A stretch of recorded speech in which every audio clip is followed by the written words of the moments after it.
TEN Canal 10 presenta Nuestra Lengua, un programa avalado por la Universidad Pedagógica Nacional Francisco Morazán, enfocado en educar en el área de español. Nuestra Lengua. Estimados televidentes, sean todos bienvenidos a Nuestra Lengua. Este es un programa producido por la Universidad Pedagógica Nacional Francisco Morazán y transmitido por Televisión Educativa Nacional Canal 10. Los propósitos fundamentales de este programa educativo y cultural son dos. En primer lugar, promover el uso adecuado y correcto del idioma español y en segundo lugar, facilitar estrategias metodológicas que permitan potenciar las habilidades comunicativas como leer, escribir, hablar y escuchar. Les saluda Éter Núñez y a continuación el segmento Taller de la Palabra. El día de hoy, como siempre en este segmento, pretendemos mejorar las habilidades comunicativas de los estudiantes, facilitar estrategias metodológicas para los docentes y también facilitar algunas ayudas para que padres y madres de familia puedan apoyar a sus hijos en la labor educativa.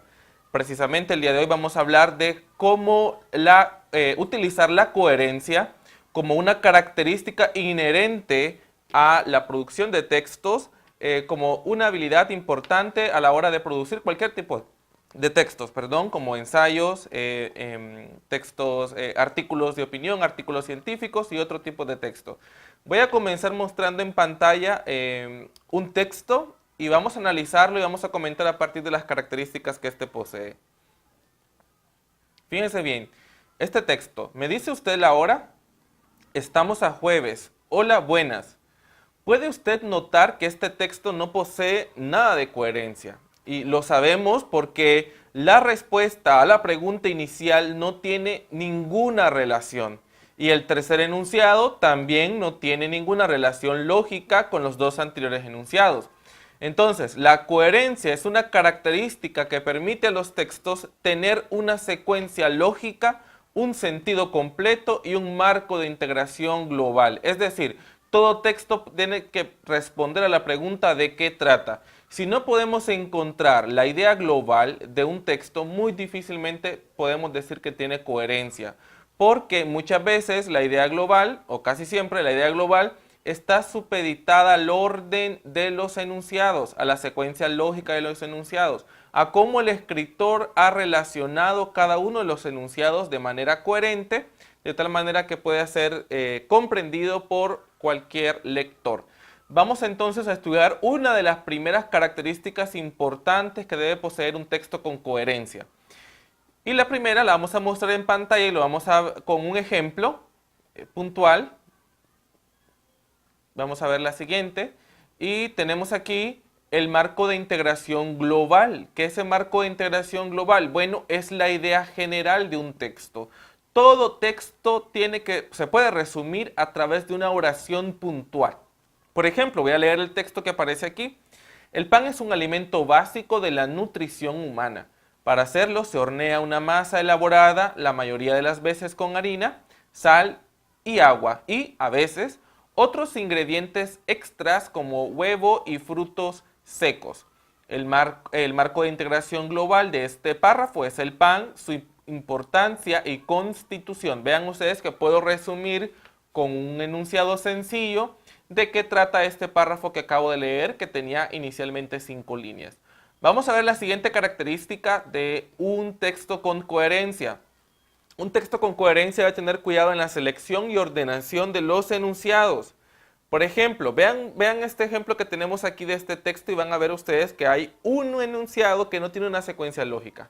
El pan, alimento básico en la dieta humana, utiliza la harina como ingrediente fundamental. La harina es el polvo resultante de la molienda de las semillas de diversos cereales. El cereal más habitual para hacer harina de cara a elaborar el pan es el trigo. Vean ustedes que habla primero de la harina, ¿sí?, que es un constituyente del pan, y después habla del cereal, que es un constituyente de la harina. Si lo hacemos de lo más general a lo más particular, lo lógico sería hablar del cereal primero, de cómo el cereal es un elemento básico para hacer la harina, y consecuentemente cómo la harina es otra materia prima para elaborar el pan. Vamos a ver la siguiente pantalla y se van a dar cuenta ustedes de cómo podemos ordenarlos correctamente. Vean, el primer enunciado se dejó tal cual. El segundo enunciado, el cereal más habitual para hacer harina de cara a elaborar el pan es el trigo. La harina es el polvo resultante de la molienda de las semillas. Vean ustedes que en este caso los enunciados no son constantes, sino que son enlazados. Esto significa que cada enunciado tiene un tema distinto. En el primer caso el pan es un tema, en el segundo enunciado el cereal y en el tercero es la harina. Pero vean la lógica en la que están ordenados los enunciados. Primero el pan como un producto general, ¿sí?, que es el resultante. Y luego tenemos el cereal como un constituyente de la harina y posteriormente la harina como un constituyente del pan. Esa es la secuencia lógica que lleva el texto en este caso. Vamos a ver la siguiente característica de la coherencia en los textos. Y es que un texto, y esto va a depender del tipo de texto, porque un texto informativo, por ejemplo, no debe tener ninguna alteración en un factor pragmático. Lo mismo un texto científico. Cuando hablo de alteración en los factores pragmáticos, me refiero a que no deben presentar alteraciones en comparación con la realidad en la que vivimos. Por ejemplo, no podemos, en un texto narrativo o literario, es muy natural ver que hay alteraciones pragmáticas en los textos. Por ejemplo, se hace alusión a que ciertos animales que no vuelan pueden volar, y esto es válido en un texto narrativo. Pero no es válido en un texto científico, un artículo científico que habla sobre las focas, por ejemplo, que tengan ciertas características o propiedades que sabemos nosotros que no son reales. Veamos este caso de este texto. El pan, alimento básico en la dieta humana, utiliza la harina como ingrediente fundamental. La harina es el polvo resultante de la molienda de las semillas de diversos cereales. El cereal más habitual para hacer harina de cara a elaborar el pan es una fruta llamada arándano. Sabemos nosotros, desde nuestra realidad, que el arándano no es una fruta que se utiliza para hacer harina. Este texto tiene una alteración en un factor pragmático, es decir, altera la realidad que nosotros conocemos. Esto podría ser válido, por ejemplo, en un cuento, porque los cuentos son textos ficticios, ¿sí? Pero en un texto como este, que es informativo, no puede existir estas características que alteran precisamente el factor pragmático o la realidad. Finalmente vamos a ver otra característica de la coherencia de los textos, y es el tema y el rema de un texto. Bueno, y esto lo había explicado en pantallas anteriores, pero quiero que puntualicemos en esto. El tema es el elemento desconocido del texto. En otras palabras, es de quién se habla. Es el objeto, situación, persona, animal, de quien se habla en el enunciado. Mientras que el rema es la información que se agrega al tema o al sujeto en este caso. Veamos el primer enunciado. El pan, alimento básico de la dieta humana, utiliza la harina como ingrediente fundamental. El tema en este caso es el pan, y lo que se dice del pan es el rema. En este caso, que es un alimento básico y que la harina es uno de sus ingredientes principales. Generalmente los enunciados están apartados con punto, ¿sí? Porque con punto se marca una idea con sentido. Otros dicen que los enunciados se dividen a partir de cualquier signo de puntuación que tenga punto, como el signo de interrogación o el signo de exclamación. En este caso, con claridad podemos ver que el párrafo tiene 3 enunciados. El segundo enunciado: la harina es el polvo resultante de la molienda de las semillas de diversos cereales.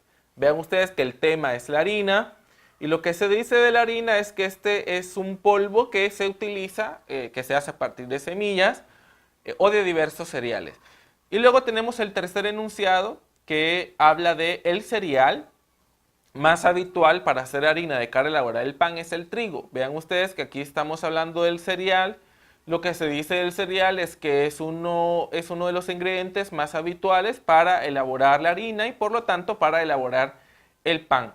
Vean ustedes que cada enunciado tiene un tema distinto.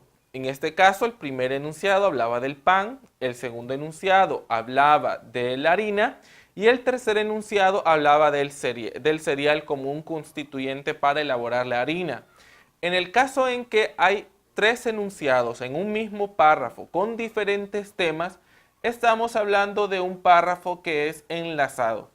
En caso de que el párrafo mantiene el mismo tema a lo largo de sus enunciados, estamos hablando de un párrafo constante. En los primeros grados, por ejemplo, primero, segundo, tercero, cuarto, quinto, hasta sexto diría yo, es mucho más fácil para un estudiante elaborar un párrafo constante. ¿Por qué? Porque las ideas pueden tener secuencia lógica muy fácilmente cuando el tema se ha mantenido desde el primer enunciado. No sucede lo mismo cuando hay un párrafo con 4 enunciados y que cada enunciado puede tener un tema distinto. En este caso hay que cuidar mucho la secuencia lógica de los temas y cómo estos temas abonan a la idea principal del párrafo, que en la mayoría de los casos está al inicio de la idea principal generalmente está al inicio de los párrafos. Entonces hay que tener mucho cuidado. Y también podemos elaborar párrafos con enumeraciones en donde cada tema se agrega un rema distinto, en donde exige mayor cuidado, y esto lo recomiendo producir en grados de séptimo, por ejemplo, en adelante. En general, espero que les haya servido estas estrategias para mejorar la coherencia en los textos. Recomiendo siempre que cuando escribamos revisemos estos aspectos, revisemos que lo que escribimos no está alterando el orden de los factores pragmáticos. En el caso de los estudiantes universitarios, revisar muy bien las fuentes bibliográficas. No podemos asegurar una estadística si no hay un referente bibliográfico, sino esto estaría alterando los factores pragmáticos. Cuidar el orden y la secuencia lógica y que los temas y los remas estén claros y que tengan un enlace bien constante o bien enlazado. Les saludo Eter Núñez. Este fue el segmento Taller de la Palabra y los invito a que sigan en sintonía de Nuestra Lengua y de Canal 10. A continuación, novedades del español. Nos vemos hasta la próxima.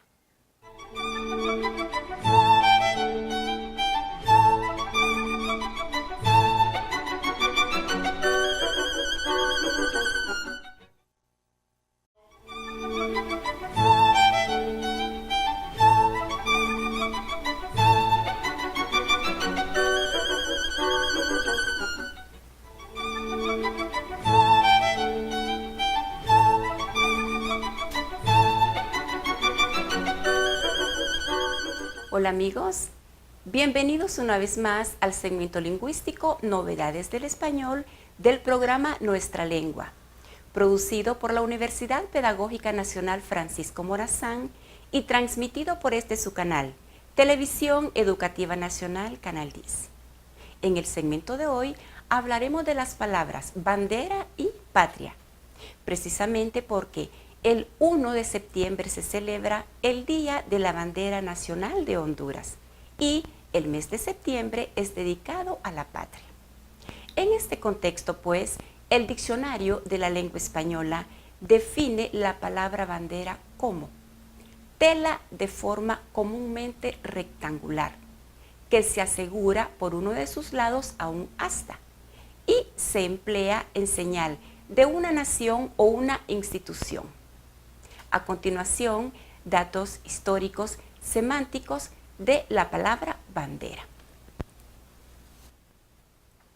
De acuerdo con el Diccionario Etimológico General de la Lengua Castellana de Fernando Corripio, la palabra bandera deriva de banda, es decir, cinta estandarte, del germánico bandi, que significa cinta estandarte, del siglo XIII. Diferentes significados de bandera según el Diccionario de la Lengua Española. Número 1. En algunos taxis, palanca en forma de bandera, con la que se ponía en funcionamiento y se paraba el taxímetro. Número 2. Gente o tropa que milita debajo de una misma bandera. Número 3. Causa que se defiende o por la que se toma partido. La bandera de la libertad, de la erradicación de la pobreza. Número 4. Persona o cosa considerada como emblema, representación simbólica. Ese jugador ya no es la bandera del equipo. Bandera azul, categoría que concede la Unión Europea a las playas que reúnen determinadas condiciones de limpieza y de equipamiento. Bandera blanca, bandera que se enarbola en deseo de parlamento o rendición y en los buques en señal de amistad. Bandera de combate, bandera nacional de gran tamaño que largan los buques en las acciones de guerra y en las grandes solemnidades.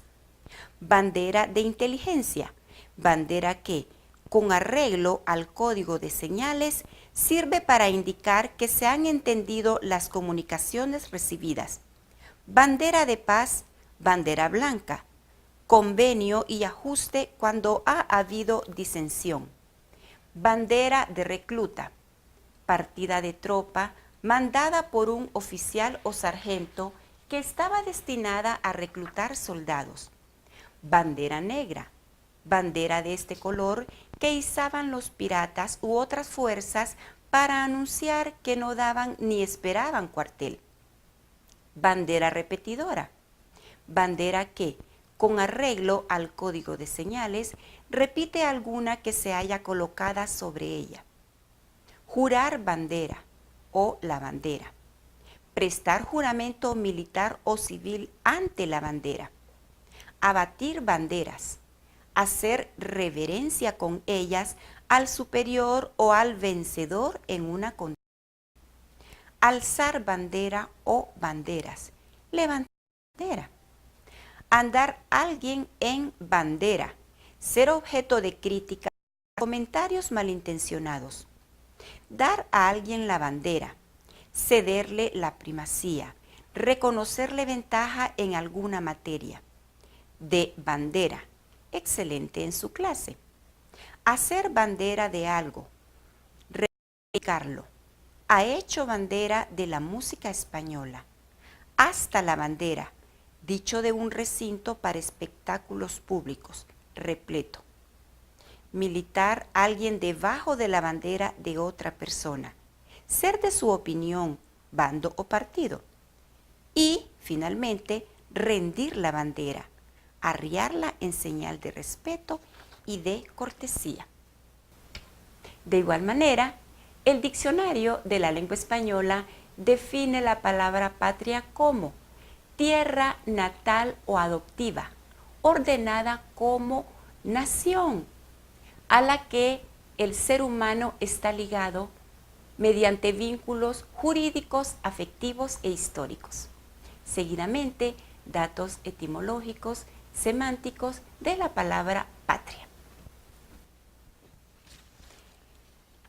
De acuerdo con el Diccionario Etimológico General de la Lengua Castellana de Fernando Corripio, la palabra patria proviene del latín patria, tierra de los padres, de pater, patris, que significa padre.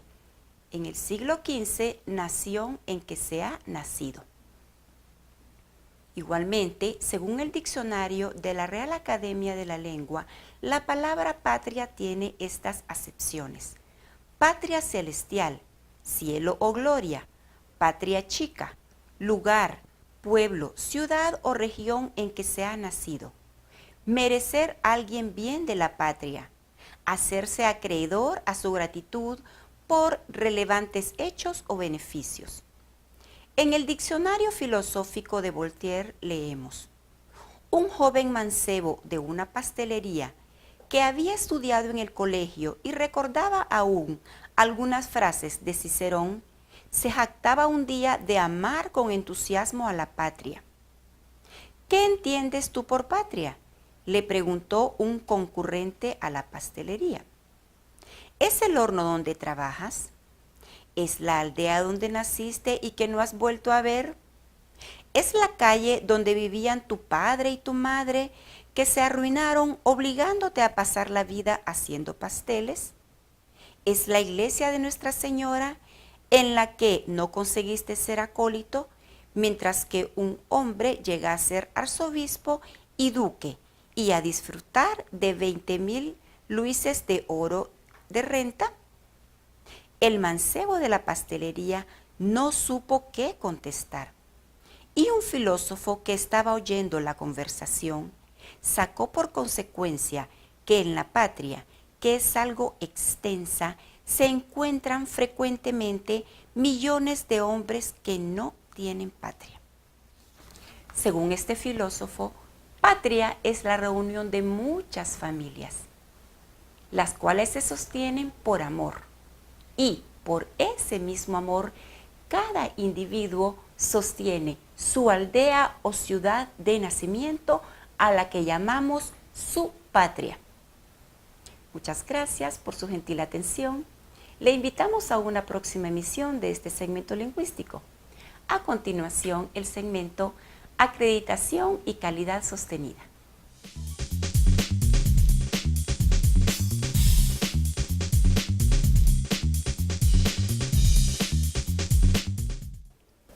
Bienvenidos a este segmento Acreditación y calidad sostenida, donde estamos informando sobre los avances de la Universidad Pedagógica Nacional Francisco Morazán en el proceso de evaluación institucional que ha emprendido. En esta oportunidad, articulado con los estándares de la Agencia Francesa de Acreditación HCERES, que es el Alto Consejo de Investigación y Evaluación para la Educación Superior, con el acompañamiento además del Consejo Centroamericano de Acreditación de la Educación Superior, CCA.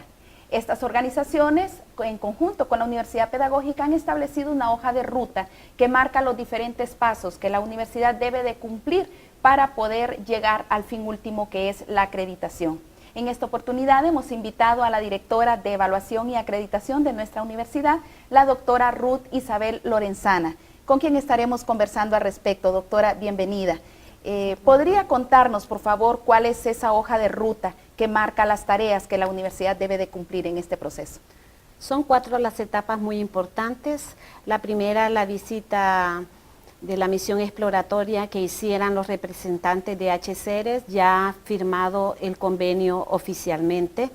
Estamos desarrollando una segunda etapa que es la autoevaluación, es la mirada de autorreflexión de lo que se hace en la universidad a través de la guía que HCERES ofrece con sus estándares y criterios de calidad. Son 6 las dimensiones, por lo tanto son 6 comisiones con la participación amplia de la comunidad universitaria, centros regionales, docentes y estudiantes, bajo 3 principios: transparencia, responsabilidad e independencia. Si todo sale conforme, elaboraremos un informe y a la par el plan de mejoras. Esto será enviado en septiembre a HCERES y posteriormente tendremos la visita de los pares externos en noviembre, que darán fe de lo que se dice y se reporta en este informe. Si todo sale conforme a lo esperado, tendremos entonces la oportunidad de solicitar la acreditación institucional el próximo año, en marzo del 2019. Esto es lo que se está haciendo. Paralelamente se está trabajando todo lo que es la parte de comunicación y difusión. Esta es una de las grandes actividades que se está realizando, porque es importante que todos estemos presentes en esta tarea tan importante, ya que la evaluación y acreditación es responsabilidad de todos. Muy bien, pues son muchas las tareas que aún corresponden a la Universidad Pedagógica. Estamos seguros que con el compromiso y el esfuerzo de toda la comunidad universitaria vamos a lograr esta gran meta que se ha trazado. Gracias a todos por acompañarnos en este segmento Acreditación y Calidad Sostenida. Hasta la próxima.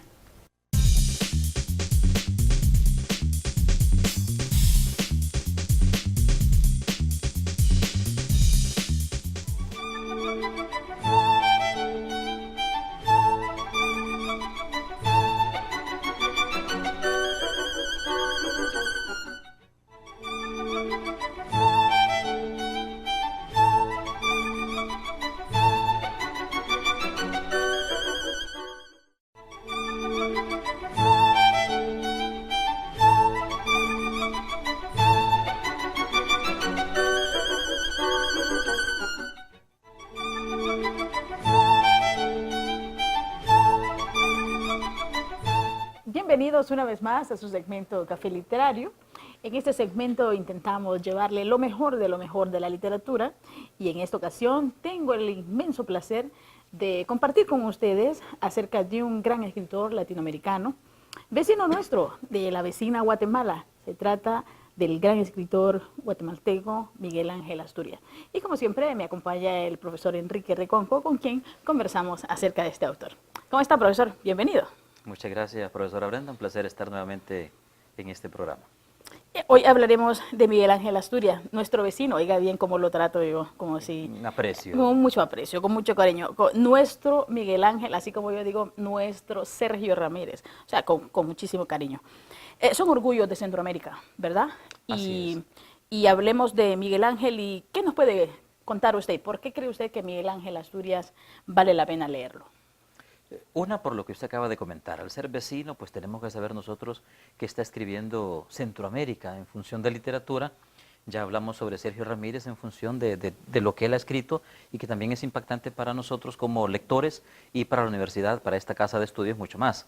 Y en el caso de Miguel Ángel Asturias no queda atrás. Y es que vemos un poco la situación de su obra, emblemática por cierto, que es Señor Presidente, pero es que también este vecino trata de ir más allá, de tratar de tener un contacto él mismo con la literatura, la sociedad de ese momento, que es la sociedad indígena, que se ve palpable dentro de la obra, y que además el lenguaje utilizado es en función de lo cotidiano. Entonces resalta mucho de que nuestro vecino Miguel Ángel Asturias pueda abordar dentro de su literatura algo es como de su ascendencia maya, podríamos decirlo. Sí, es muy interesante el vínculo que él tiene con sus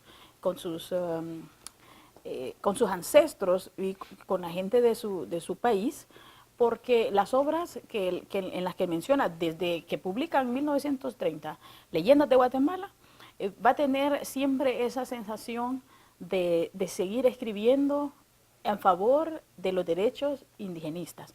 Y esto es muy interesante en él, porque va a ser una constante en su vida.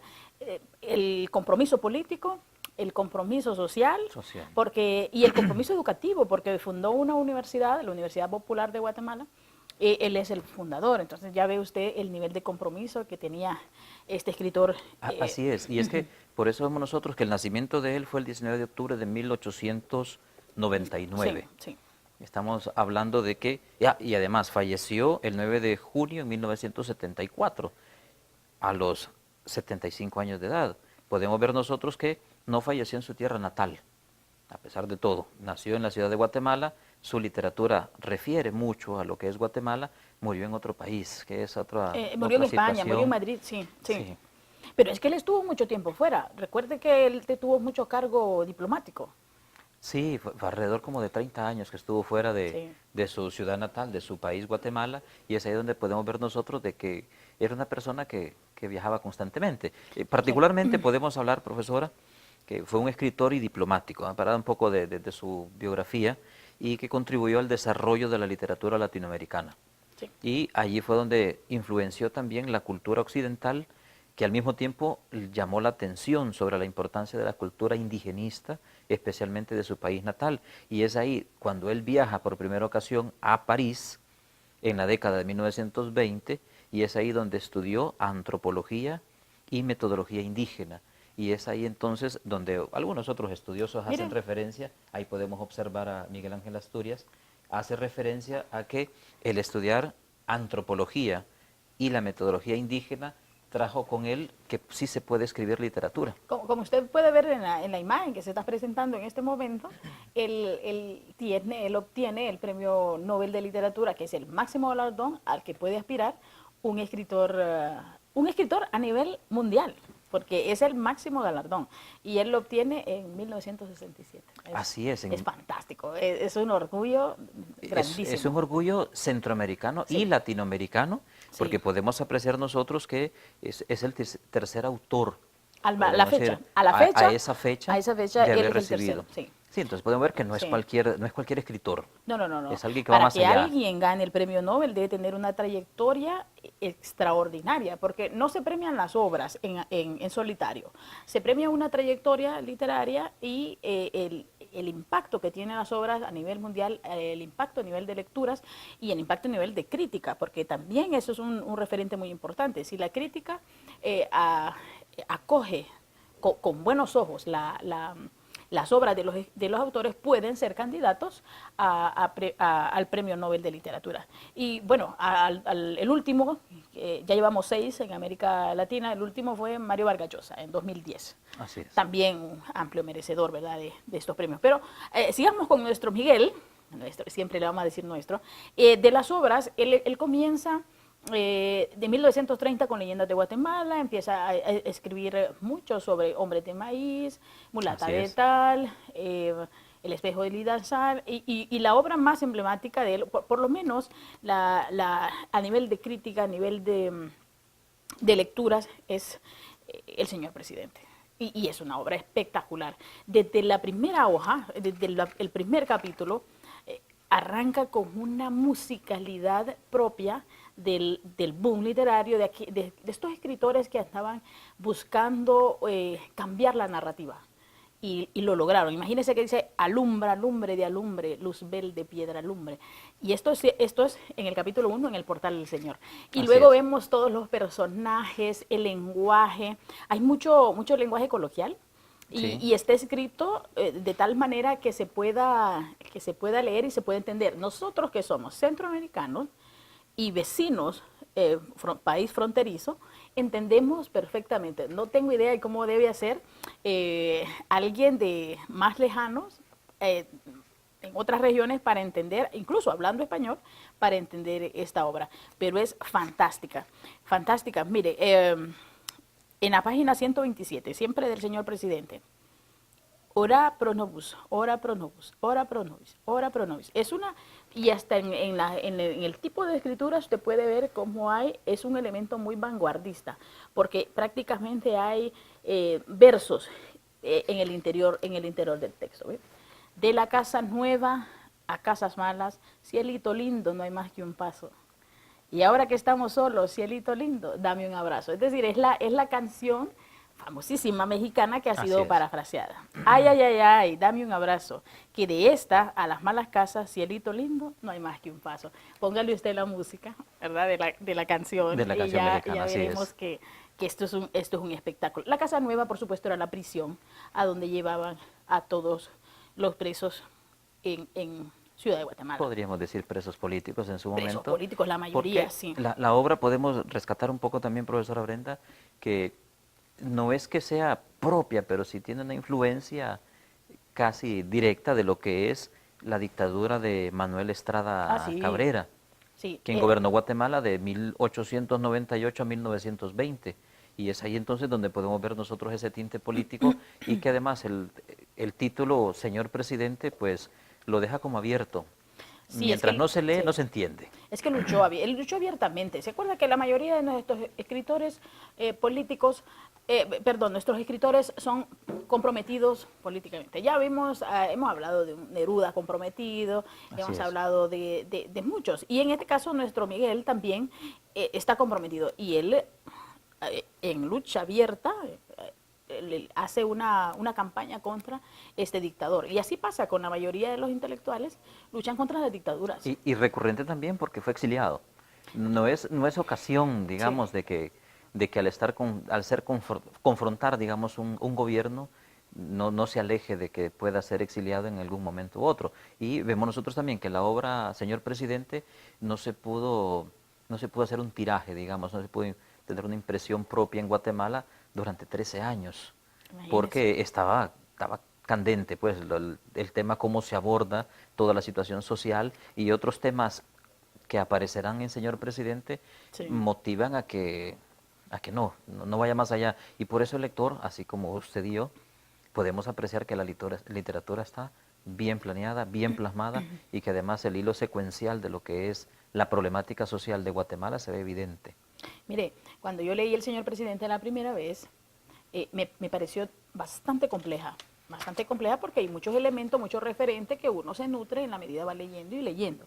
La segunda lectura de este libro me propició tanto tanto placer, tanto descubrimiento. Y lloré a mares con tantos personajes. El Pelele, por ejemplo, cómo sufre. Aquella mujer que se le muere el niño en sus brazos. Así es. Eso es dolorosísimo. Las penurias, que sufren prácticamente todos los presos políticos. Eso es cruel. ¿Se acuerda que Mario Benedetti también hablaba sobre el exilio y los presos políticos? Así Entonces, estos son temas recurrentes en nuestros escritores. Ningún escritor, ningún intelectual puede decir que pasa de lejos sobre una problemática como la que nos atañe. Y vea usted, Leyendas de Guatemala es uno de los primeros escritos que le dieron una vuelta, y hay mucho realismo mágico. El realismo mágico es esa cosmovisión, esa visión del mundo que tienen nuestros escritores, porque también comprenden cómo piensan y cómo sienten nuestros habitantes, nuestros pobladores. Sí, y hay así mucho es. misticismo, y hay esa combinación de algo de fantasmagórico, algo de surrealismo, pero ese realismo mágico es propio nuestro. Solo un latinoamericano podrá comprenderlo, Sí. sentirlo y vivirlo también, porque esto hay que vivirlo, esto se siente. Así es.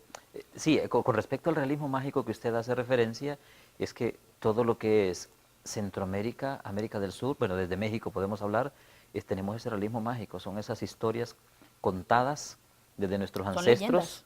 que van siendo leyendas, Sí. que particularmente se van quedando en nosotros. Sí. Y puntualmente, cada uno de estos escritores, especialmente los del boom latinoamericano, los del realismo mágico, los tratan de colocar, y muchas veces lo dejan con un criterio abierto, que quede bajo la experiencia del lector.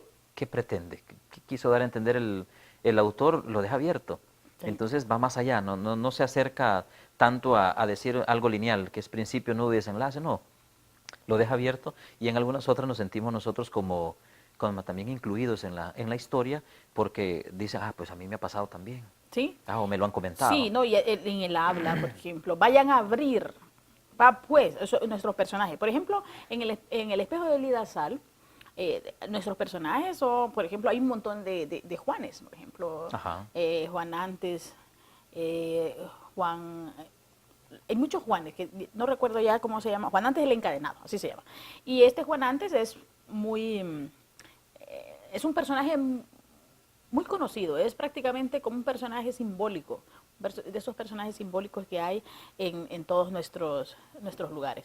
Pero sigamos hablando del premio Nobel, por ejemplo, el premio Lenin, que obtiene también el premio Lenin de la Paz, es un personaje muy conocido. Ah, sí. Sí. Ese premio lo obtuvo en 1965, justo 2 años de recibir el premio Nobel, el Nobel de Literatura. Podemos ver entonces que no es cualquier personaje. Sí. Recibir este premio es un galardón a nivel mundial, Sí, sí, claro. que fue recibido por Miguel Ángel Asturias, y bueno, estamos hablando de 1965. El premio Lenin. El premio Lenin, sí. Y el de así es, literatura, en 1967. el 67. Y muere en el 74, y mire que muere en Madrid, pero él pide ser enterrado en un cementerio célebre que se llama el cementerio du Père-Lachaise, en París. Y ese cementerio tiene un montón de celebridades, de Molière, ahí está Jim Morrison, hay un montón de celebridades de todas las artes y de todos los tiempos también. Entonces, ahí están los restos de Miguel Ángel en París. Sí, y no es que procurara abandonar su patria, sino simple y sencillamente es como para poder quedar en la historia. ¿Y qué más historia que haber quedado como premio Nobel de literatura? Sí, y eso de ser enterrado en París tiene sentido, porque es un parque prácticamente, es un cementerio lindísimo. La gente iba a conocer, recibe 2 millones de visitas al año, imagínense, como un lugar emblemático de París. Unas últimas palabras y con esto despedimos el segmento, profesor. Motivar a los lectores que día a día puedan apreciar la literatura, y que más lectura que la hondureña, la centroamericana, la latinoamericana, y no es que la europea o la del resto del mundo sea otro asunto. Tiene su belleza, tiene su belleza. Es como encontrarnos un poco con nuestro sentir literario a nivel de la masa. Sí. Y en este caso, señor presidente, que trata sobre la masa indígena, podemos decir la ascendencia maya, es particular. Y nosotros somos muy cercanos, como usted lo dijo en un principio, la literatura de Miguel Ángel Asturias es como la literatura hondureña. Muy cercana, es un poco indigenista, y ahí podemos apreciar muchos aspectos. Sobre todo en Leyendas de Guatemala, en prácticamente en sus leyendas, en Hombres de Maíz. Hombres de Maíz. Aquí es un poco más urbana, Eso, sí. en Miguel Ángel, en El Señor Presidente es un poco más urbana, pero igual, la calidad narrativa es impresionante. Y siempre garantía leer a Miguel Ángel Asturias. Así es. Sí. Gracias, profesor Enrique, por estar conversando sobre los autores que nos gustan. Y a usted que está en casa, siga leyendo a nuestros autores latinoamericanos, centroamericanos y ampliamente recomendable Miguel Ángel Asturias y sobre todo esta obra, El Señor Presidente. Hasta pronto.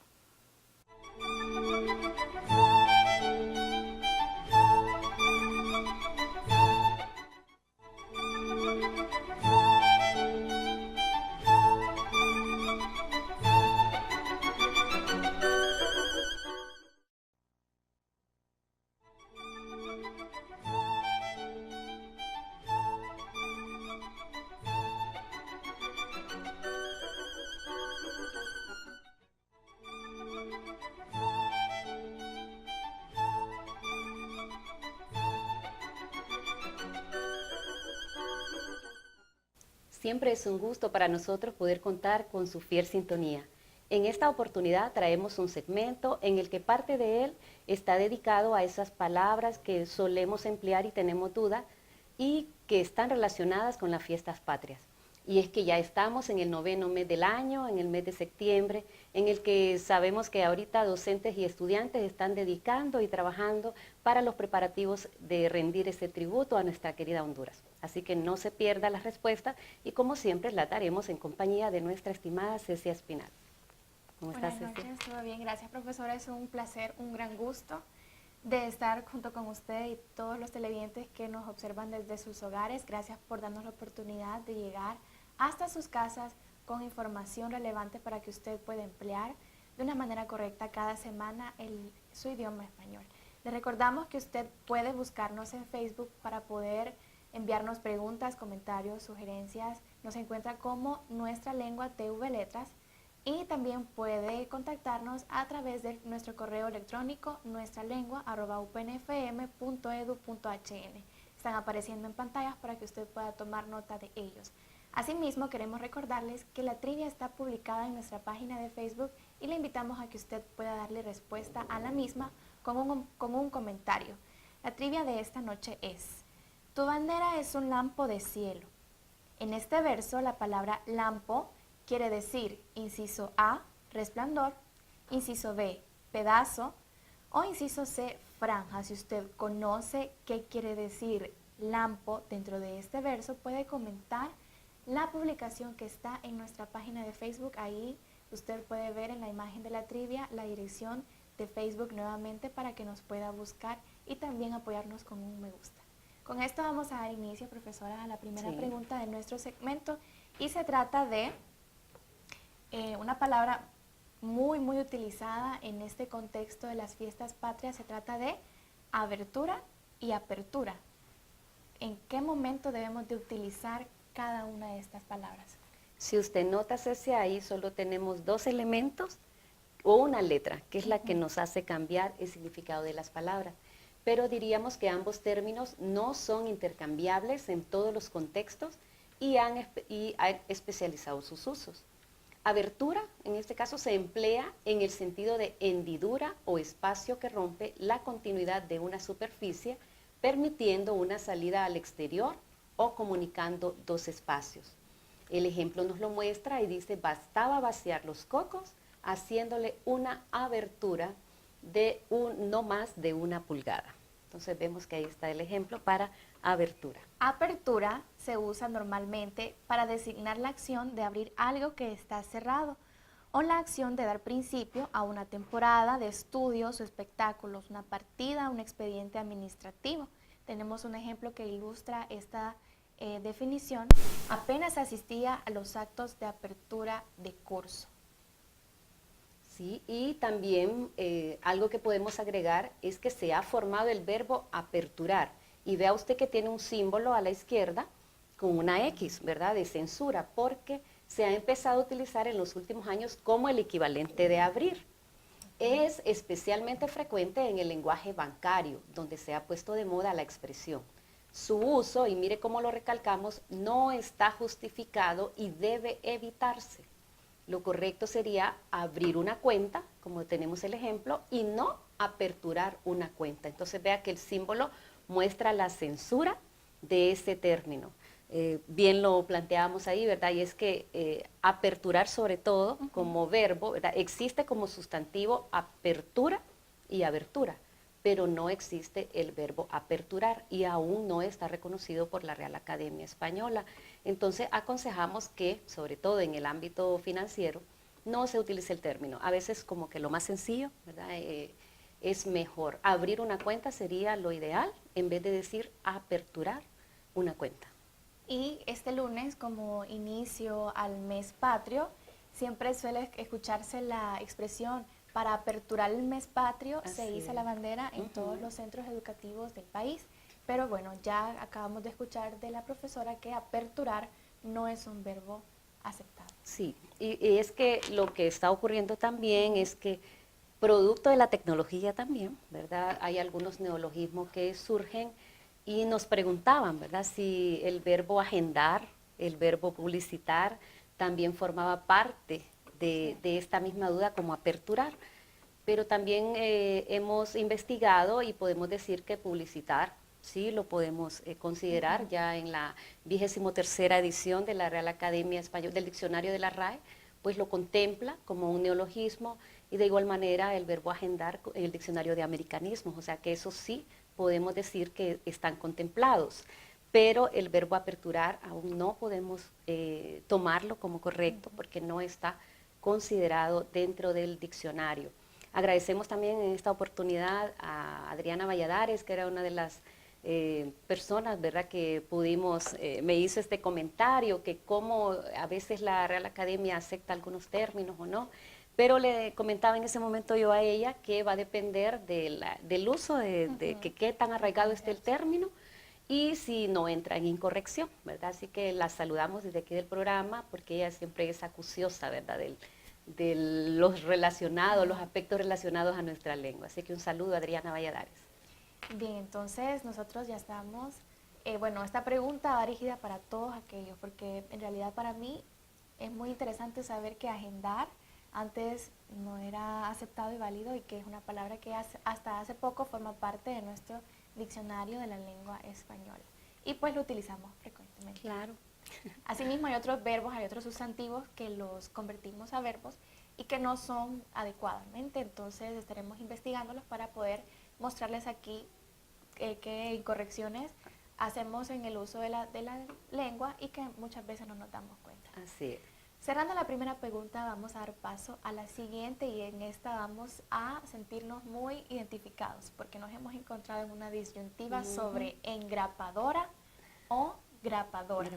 Incluso los mismos estudiantes, ¿verdad?, dicen, ¿qué es lo correcto, grapadora o engrapadora? ¿Verdad? Entonces, pero grapa, según el diccionario panhispánico de dudas, se refiere a esa pieza metálica que se utiliza para unir y sujetar cosas como papeles, madera, etc. La forma grapa es la única usada en España y la preferida en el nivel culto en gran parte de América. No obstante, en algunos países como la Argentina, el Uruguay, Colombia y Cuba, es normal la forma grampa. Como verbo se utiliza en España grapar, mientras que en América se dice mayoritariamente engrapar. Y en los países que es normal la forma grampa, se dice, por tanto, engrampar. Hay tres maneras. Hay tres maneras, entonces resolvimos, ¿verdad?, la duda. Decimos, si usan grapa, grapar, ¿verdad? En el caso de España. Nosotros, casi toda América, engrapar, ¿verdad?, y engrapadora. Así es. Y en otros países, ¿verdad?, que es común, grampa, entonces el verbo va a ser engrampar, así con M, ¿verdad? Entonces las tres formas, vean ustedes pues cómo lo que hemos hablado en otros programas está aceptada de las tres maneras por la frecuencia de uso que este término tiene, ¿verdad? No se entra en incorrección decir grapar, engrampar y engrapar. Los tres términos son adecuados. Y haciendo referencia al utensilio que se utiliza para engrapar, Sí. engrapar, pues es respectivamente con la voz del verbo. Por ejemplo, si se dice grapa, grapar, va a ser grapadora. Aquí en América utilizamos engrapar, por tanto va a ser engrapadora. Y en los países que enlistó la profesora Sonia, como dicen grampa, Engrampadora, sí. Palabra nueva para mí, nunca la había escuchado. Es más, si no hubiera leído o escuchado de su boca que era correcta, yo la habría tomado como errónea. Sí, eso es importante, ¿verdad? Considerarlo en el programa también porque la licenciada Brenda, comentábamos con ella, y se las mira en el segmento, ¿verdad? Y siempre es bueno recordar algunos elementos que uno ha dejado ahí como en el olvido o aprender, ¿verdad? Siempre es importante esa investigación que hacemos de esos términos que usted nos envía, de esas dudas, pues también es un aprendizaje para nosotros. Así es, y pues para poder utilizar más cómodamente nuestro idioma, es bueno también investigar. Claro, y ya no dudemos, engrapar para nosotros, ¿verdad? Engrapar y engrapadora, está bien. Con esto vamos a dar paso a la tercera pregunta de nuestro segmento. ¿Cuándo usar pliegues y pliegos? También, si se fijan, está relacionado con las fiestas patrias porque hay algunos momentos en que es difícil el uso del término. Y en tus pliegues gloriosos cubiertos, ahí nos estamos refiriendo a esa señal que se deja en un material flexible como las telas, ¿verdad? Entonces, ahí sí diríamos que la bandera tiene pliegues, ¿verdad? No tiene pliegos. En cambio, el 28 de septiembre se celebra la llegada de los pliegos de la independencia. Aquí, pliegos se refiere a un papel que contiene las condiciones o cláusulas que se proponen en un contrato o en una concesión para acordar algo. Aquí en estos pliegos acordaron la independencia de nuestro país. Así es. Y por último, ¿qué es emancipar? Se refiere a la libertad de la patria potestad, de la tutela o de la servidumbre. Y otra sección nos dice que es liberarse de cualquier clase de subordinación o dependencia. El ejemplo nos lo muestra como el 15 de septiembre se celebra la independencia de Honduras, que se emancipó de España en 1821. Es decir, ya no pertenece, ya está fuera del dominio de España. Honduras cumple el 197 aniversario de emancipación. Así es. Bien, vamos a dar paso al segmento Ortografía en las calles, donde les traemos a ustedes el siguiente cartel que dice, por favor no abrir los libros. La incorrección aquí es que abrir está escrito con H. H, y damos una opción, ¿verdad? Una alternativa que sería mejor decir, favor no ojear los libros, en el sentido de que las personas no lo tomen ahí del estante y empiecen a pasar las hojas. Es mejor decir, favor no ojear los libros. Bien, sabemos que tenemos a nuestras manos muchos materiales para poder evitar los errores ortográficos y los invitamos a que puedan hacer uso de eso. Para finalizar, tenemos con ustedes la trivia de este programa. Le vamos a dar la última lectura. Tu bandera es un lampo de cielo. En este verso, la palabra lampo significa opción A, resplandor, B, pedazo, C, franja. La respuesta a esta trivia es la opción A, resplandor. Haciendo referencia a ese verso de nuestro himno nacional, porque muchas personas equivocadamente han creído que lampo significa pedazo de cielo. Aún en las explicaciones que se han dado del himno nacional se ha considerado de esa manera, pero les recordamos que hace referencia a ese resplandor, a esa fugacidad en el cielo, ¿verdad? Refiriéndose como casi comparándolo con un relámpago. Entonces, ¿verdad? Incluso en la explicación de cada estrofa se dice, imagina la bandera como un resplandor del cielo. Ahora se menciona así, pero antes te decía como un pedazo de cielo, y creo que de ahí viene la confusión. Bien, gracias profesora por todo lo que nos ha explicado en esta noche. Esperamos que ustedes hayan aprendido muchísimo en este programa. Gracias por continuar en sintonía con nosotros. Los esperaremos en una próxima emisión de Nuestra Lengua. Les recordamos que usted puede encontrar este y los demás programas, Nuestra Lengua, y otras producciones de la Pedagógica en el canal de YouTube. Lo puede encontrar como UPNFM-TV. Así, para poder encontrar las producciones audiovisuales que la universidad hace, foros, graduaciones, cortometrajes, programas, entre otros. Con esto nos despedimos, muy agradecidos por su sintonía. Nos veremos hasta una nueva emisión de Nuestra Lengua.